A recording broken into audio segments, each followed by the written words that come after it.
I get a lot of questions from my viewers about why I bought my 2016 Tesla Model S, what was important to me, does it actually work, and what will I look for when I come to change my car.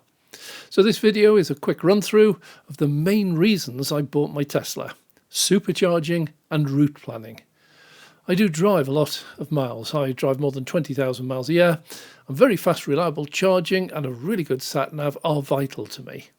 So here you will see a demonstration of my car, my display, finding superchargers, finding non-Tesla chargers, and route planning. Plus a real surprise at the end that I am absolutely certain you cannot do in any other car.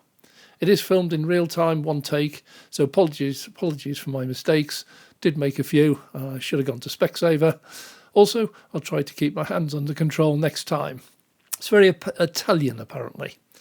I also include chapters if you want to skip to a particular section, so sit back and enjoy. So what we're going to concentrate on here is supercharging. So I've got a tab on the left-hand side, that goes on and off when I tap the screen. And it's got things like whether it's a photo view or a diagram for sat-nav, whether there's live traffic information, whether there's points of interest shown, but the bottom one is charging. So if I press that, instantly the screen changes and it will bring up a list of chargers.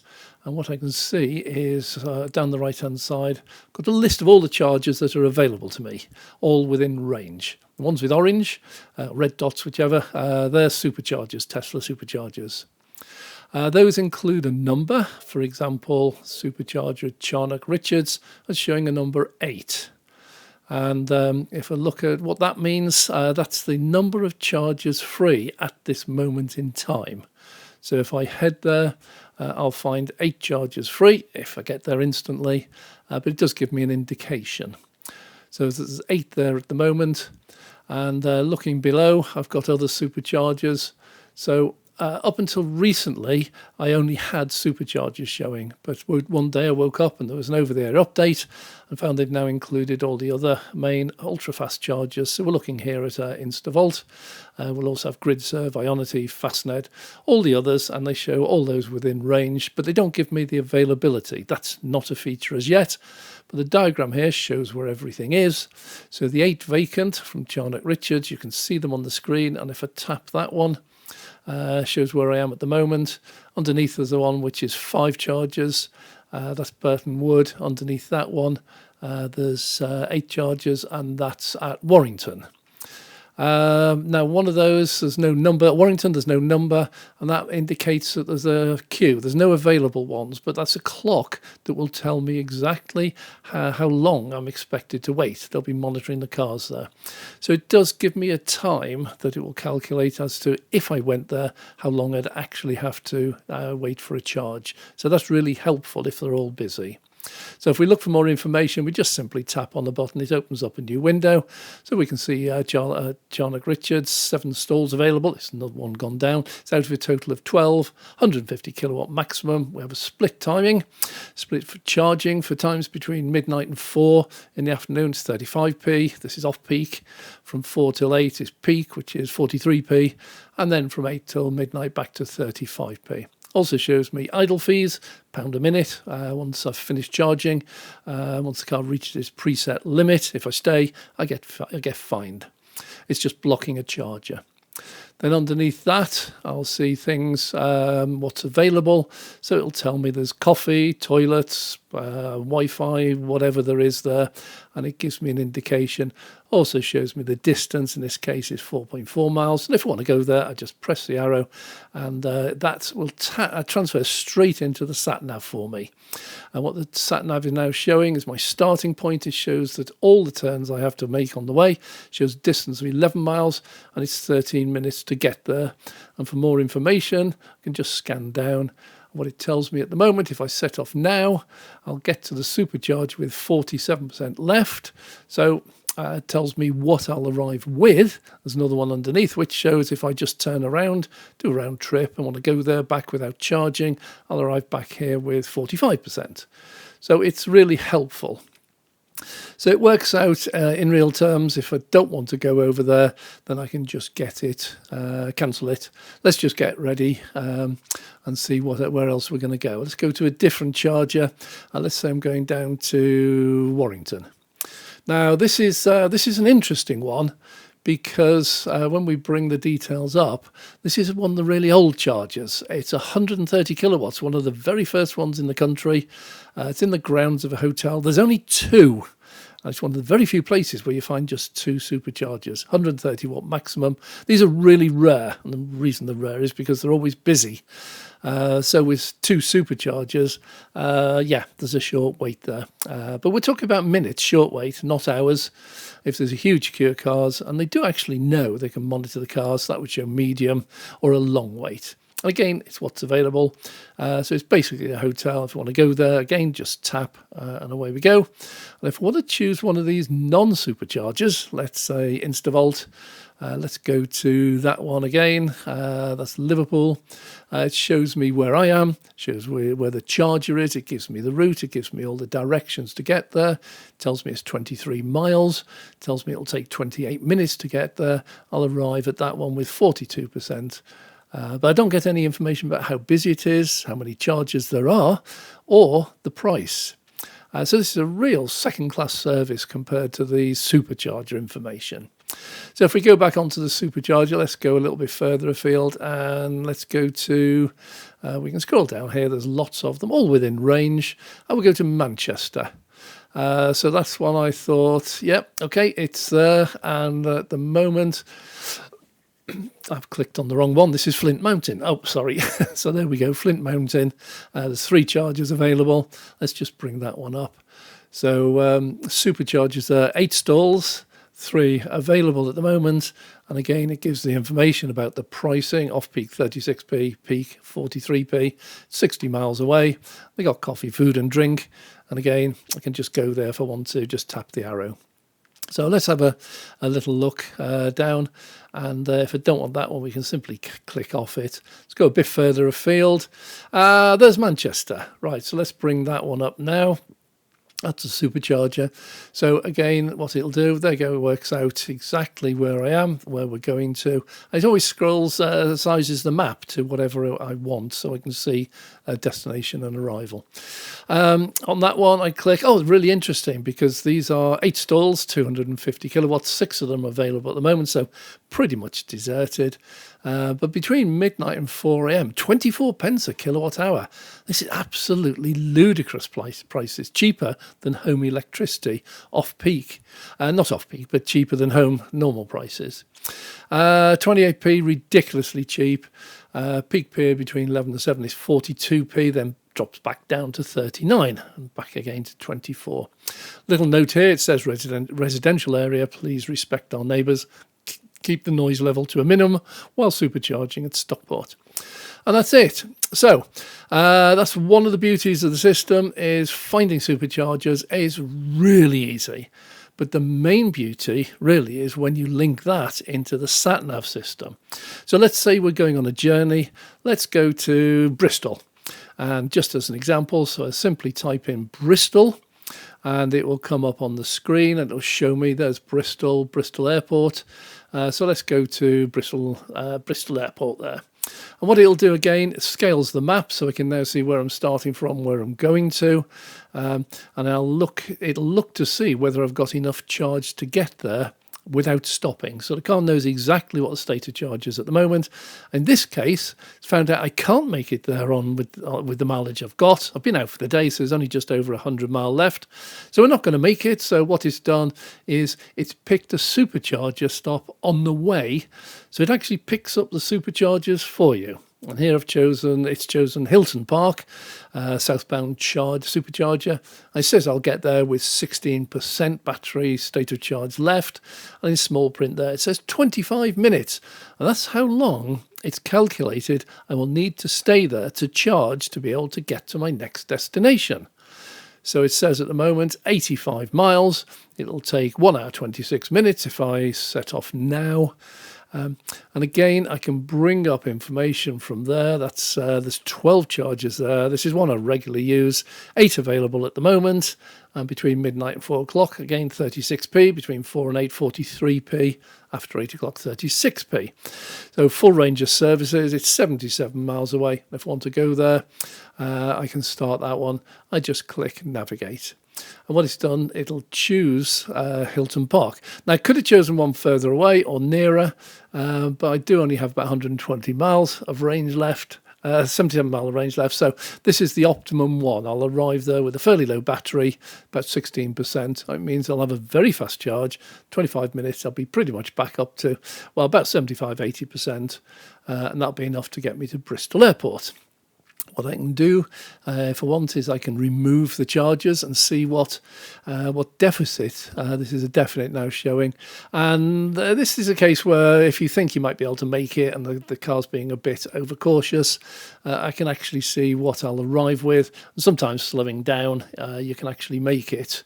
But here it's saying 193 miles. I'm going to arrive with minus 30% of battery. Doesn't matter how economically I drive, there's no way I'm going to get there. There's a big warning comes up saying I need to charge on the destination. And again, in front of me on the dash in front, there's a separate second map for detailed sat-nav. And that again gives me warnings. So that will flash up regularly. You need to charge before you get there. You can't make it. It's very, very difficult to miss all of this. So if we get rid of that, let's pick one which is, well, let's go quite a bit further away. Let's go, for example, to Inverness. Okay, so again, this is all in real time, so you can see exactly what's happening. So we've got Inverness. And again, the map changes. That shows Inverness initially. Once I select it and say, yes, Inverness is the one I want to go to, that's there. Then what the map does, scales out again so I can see my destination, see my starting point. So there it is. And what it's doing now is it's calculating my route and also calculating the superchargers. It's picked 2. And on this one, the first one's T-Bay. Again, this is a charger I use regularly. And that one, I've got a yellow warning comes up. I'll cover that in a second. But it says it's 40 minutes away from here. I'm going to arrive 9:05 if I go with 24% state of charge and 45 minutes charging. It says at the top, the yellow thing, it's warning me I need a CCS adapter. I've got a very early Tesla. It's a Tesla proprietary socket. I can't use CCS on its own. I have an adapter that changes CCS into Tesla. All other cars are now CCS too. So I carry that charger wherever I want. So newer supercharger, just like T-Bay, these are 250 kilowatt chargers. There's 12 of them. They're all CCS2. So the earlier Teslas, like mine, 150 kilowatts, they're all Tesla sockets. I don't need an adapter for them, but these are T-Bay between midnight and 4 o'clock. It's 35p. Between 4 and 8, it's 43p, etc. It's 52 miles, so that's up there. But then from T-Bay, my next stop, it's going to take me up to, let's see, where's it going? It's going to Perth. So another supercharger, there are 12 stalls available. These are 150 kilowatts. So for these, I don't need an adapter. 11 available now. Midnight to 4 o'clock, 35p, 4 till 8, 43p. It's charging and it's 188.7 miles. So that's a 25-minute charge to allow me to get past there and right the way up to Inverness, which is just up there. So there's some multi-stops now, so it means it doesn't matter where you're going, you just tell it your destination. It'll plot your route for you and it'll tell you what charges you need en route. It also tells you whether they're likely to be busy when you get there and how long you're going to take when you get there. But if one starts filling up on the way, quite often the sat-nav will change and it'll just change chargers for me. So instead of going to that particular charger, it will pick one before or after that, which is likely to be empty when I actually get there. So it helps you over the air live while you're driving. It's totally interactive. So that's that. What about if you want to go a little bit further afield? Let's say we're going on a real road trip and we're going to Rome. So what happens here? If we put Rome in, there we go, Rome Metropolitan City of Rome Capital. Let's select Rome. You're going to find this 3G system now is running a bit slow. It's still amazingly fast compared to some cars, but it's running really slow for a Tesla. So first thing you'll see, it's scaled out and you can see where you're going. They will not only work out my route, it will always also advise me the best way of getting across the channel. Is it a ferry? Is it the tunnel? And I don't know in this case, I've just done it, so let's see what it recommends. But it will plan that entire route, working out the best or the fastest route for me. It's working hard, so it's running quite slow here, but quite amazing for what it does. So there we go. We've now got all our stops. And again, some of them, we've got the yellow indicator saying some of them are needing adapters. So again, it's picked Hilton Park, so we're going to charge there. We're not going to go up to a full charge. This is just picked the fastest way of charging. Next one takes me down to Heathrow Terminal 5, supercharger there. Get there 23:41 tonight if I set off now.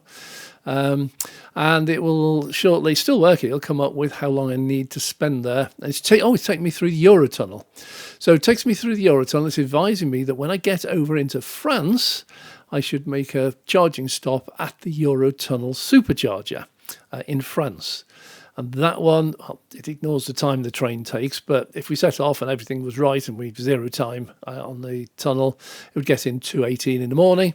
After that, we go down to Rem, then it's Nan something in Switzerland and Moderna, and finally Rome, 18:54. That's pretty much 24 hours, a whole day. So it would actually get me there, and at this point it would say, well, there's about 16% state of charge left. And this is really quite amazing. It does just show me absolutely everything. So again, it's a flexible system. All these data now, all these charges now are starting to fill in. So it's giving me now, there we go, with Heathrow's a 30-minute charge. Euroferries is 15, Nan's is 30. Oh, this is an hour and 10 minutes. That must be a really slow supercharger. I've never charged for that long. That's in Switzerland. And Moderna 30 minutes. So again, everything is planned out, and these will change as and when superchargers get busy or quiet, but that's showing exactly what it's doing. And if it does change, it makes no difference at all. So let's get rid of that. So this really shows the flexibility. It's one of the features I really love about Tesla, is there's no phones, no mobiles, no apps, nothing like that. Everything's built into the car. Wherever I want to go, just simply select the superchargers or a destination. But we can do a little bit more than that. So for example, if I'm driving, I don't want to be typing in an address, so we have voice recognition. I'm doing all this live, so I don't know what's going to happen. So let's see what happens now. We'll give it a destination. Let's navigate to Preston Royal Hospital. So we're waiting for it to come up. Oh, there we go. It's found Preston Royal Hospital for me, and it's telling me hospital, Sharrow Green Lane. If I set off now, 48% battery when I get there. It's going to take me 11 minutes, 11 minutes, and it's 15 miles away. So we can change if I want to change a destination while I'm driving. I don't have to stop, don't have to get my passengers to change anything. I can literally just press a button on the steering wheel, give my destination verbally, and the car will change live. And if I get one to get rid of that and just cancel it for now. There's something else that this allows me to do. It's rather unique. I think it's totally unique. And that is the sat-nav and the chargers. Every single sat-nav and every single supercharger is programmed into this, the whole world. So the other day I had someone who was contacting me through the comment section, came up 1 minute ago. He basically said, I'm stuck in a traffic jam in Tesla supercharger. Absolutely crazy. Hate these things. These cars should be banned. There's Cure cars. There's 600 cars and dozens of... he just told me all these things. So what I'm able to do, I've got to do this in the car. I can't do this elsewhere, but I can actually then just use the display and go over to America. Again, 3G, it's slowing down a bit. All the new Teslas are 4G, so they're very much faster. We got here California, and we can zoom in on California so we can see all the area, and we can press the charging button and it'll show all the chargers in California and surrounding states. So if we just pick one of them, don't know which one, just pick one at random, which is what's that one, Chico. California, 18 stalls available, 150 kilowatt maximum. This is 37 cents and idle fees $1 a minute. And it's 5,039.6 miles away, and I can have a cup of coffee when I get there. If I don't want one, let's have a look at another one. How about Fernley? This is Nevada. 12 stalls available, 250 kilowatts. That one's 20 cents per kilowatt hour and $1. Idling again, coffee and everything else, 4,970.9 miles. Now, in this particular case, I selected charger this guy was supposedly queuing at, and when I looked at it, I think there was 78 chargers installed and 68 of them were available, free, not being used. So what he was saying was absolute rubbish. It was just someone trying to make a point, obviously not a Tesla fanboy, but in that case, I was just able to call him out and say, yeah, thank you very much for your comments. But what it does do is it shows the amazing flexibility of the system. I find it really quite amazing.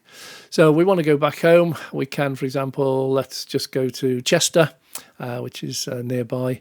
So again, I can navigate to Chester verbally, and that one just gives a list of all the Chesters. There's obviously more than one Chester, and it still thinks we're in America.